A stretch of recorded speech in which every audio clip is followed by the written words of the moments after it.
Hello বন্ধুরা, welcome back to দীপসার ছোট্ট জগৎ। আশা করি তোমরা সবাই ভালো আছো, আমরাও খুব ভালো আছি।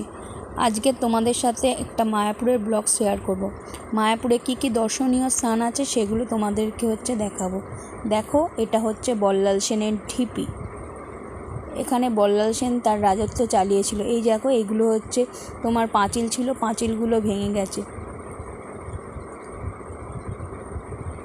তখনকার সময় মানে সেন বংশের বল্লাল সেনের সময় এই পাঁচিলের ইটগুলো খুব সরু সরু ছিল। দেখো, দীপসা যাচ্ছে।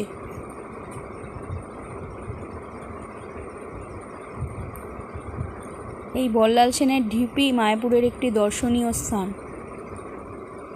এই চারদিকে পাঁচিলগুলো ভেঙে গেছে। এর পরের হচ্ছে দর্শনীয় স্থান হচ্ছে জগন্নাথ মন্দির। জগন্নাথ মন্দিরটাও খুব সুন্দর।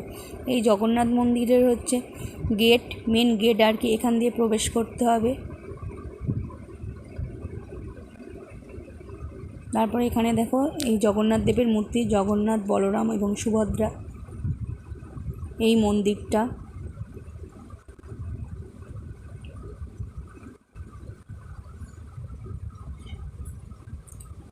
এখানে সব জায়গায় না ছবি তুলতে দেয় না, তাই সব জায়গার ছবি আমি শেয়ার করতে পারলাম না। অনেক দর্শনীয় স্থান আছে, কিন্তু সেসব জায়গার ছবি এখানে তোলা হচ্ছে নিষেধ। লেখাই আছে সব জায়গায় ফটো তোলা নিষেধ। এই দেখো, জগন্নাথ মন্দিরের চারদিকে বিভিন্ন রকম মূর্তি করে চারপাশটা হচ্ছে সাজানো। এরকম কাঁচের দিয়ে ঘেরা থাকে। ভিতরে হচ্ছে ঠাকুরের ছবিগুলো হয়তো অত ভালো তোমাদের বোঝাতে পারিনি।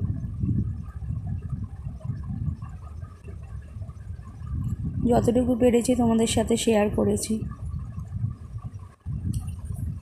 এই জগন্নাথ মন্দির।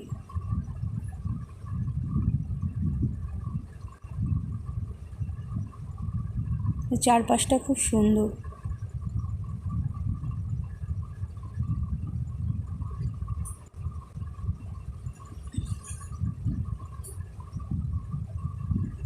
দুদিকটা পুরো গাছ দিয়ে ঘেরা।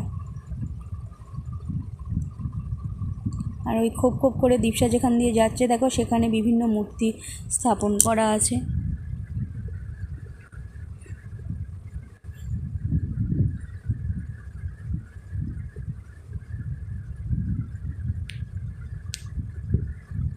এর পরের দর্শনীয় স্থান হচ্ছে চাঁদকাজির সমাধি, ভক্ত চাঁদকাজির সমাধি।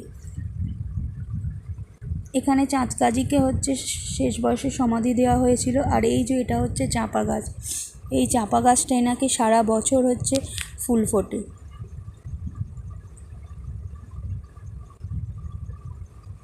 শ্রী চৈতন্যদেব নাকি এখানে চাঁদকাজিকে সমাধি দিয়েছিলেন বলে কথিত। এর পরের দর্শনীয় স্থান হচ্ছে তোমার শ্যামকুণ্ড, রাধাকুণ্ড,